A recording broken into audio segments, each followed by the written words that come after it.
جادوئی Christmas کا ستارہ۔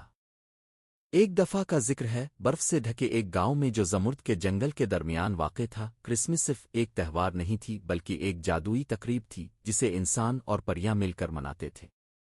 گاؤں کے بیچوں بیچ ایک قدیم دیودار کا درخت کھڑا تھا جسے ہمیشہ روشن درخت کہا جاتا تھا۔ کہا جاتا تھا کہ اس کی چوٹی پر جادوئی کرسمس کا ستارہ چمکتا تھا جو پریوں کی ملکہ کی طرف سے ایک تحفہ تھا۔ یہ ستارہ گاؤں کو خوشیوں اور برکتوں سے نوازتا تھا۔ مگر ایک سرد دسمبر کی صبح گاؤں والے یہ دیکھ کر پریشان ہو گئے کہ ستارہ غائب ہو چکا ہے۔ اس کے بغیر نہ صرف روشنی مدھم پڑ گئی بلکہ کرسمس کی خوشی بھی ماند پڑنے لگی۔ لوگ خوفزدہ تھے کیونکہ ستارے کی روشنی گاؤں کو برفانی بادشاہ کے غصے سے بھی بچاتی تھی جو پہاڑ کی چوٹی پر رہتا تھا۔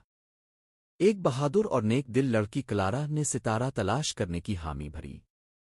اس کا سب سے اچھا دوست پپے جو ایک شرارتی جنگلی پری تھا اس کے ساتھ جانے پر راضی ہو گیا۔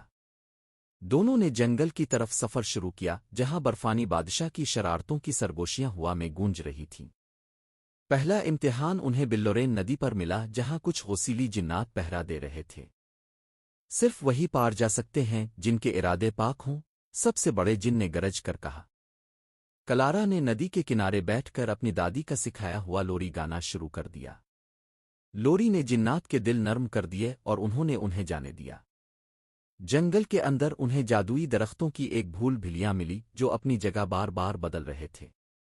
پپے نے اپنی ذہانت سے کام لیا اور پریوں کی گرد چھڑک کر ایک روشنی کا راستہ بنا دیا جو انہیں بھول بھلیاں سے باہر لے آیا۔ آخر کار وہ برفانی بادشاہ کے برف کے محل میں پہنچے۔ اندر انہوں نے دیکھا کہ ستارہ برف کے پنجرے میں قید ہے۔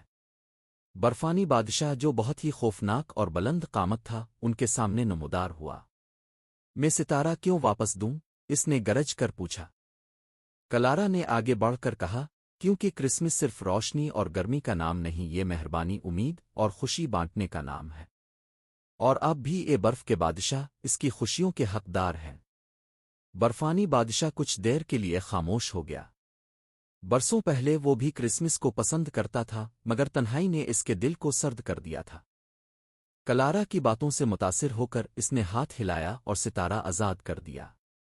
جب کلارا اور پپی نے ستارہ دوبارہ درخت کی چوٹی پر لگایا تو اس کی چمک پورے گاؤں میں پھیل گئی، روشنی اور خوشی واپس آ گئی۔ برفانی بادشاہ کو گاؤں والوں نے خوش دلی سے اپنے ساتھ شامل کر لیا اور اس دن کے بعد اس نے اپنی طاقت سے کرسمس کے لیے چمکتی برف کے گالے اور خوبصورت برف کی سجاوٹ بنائی۔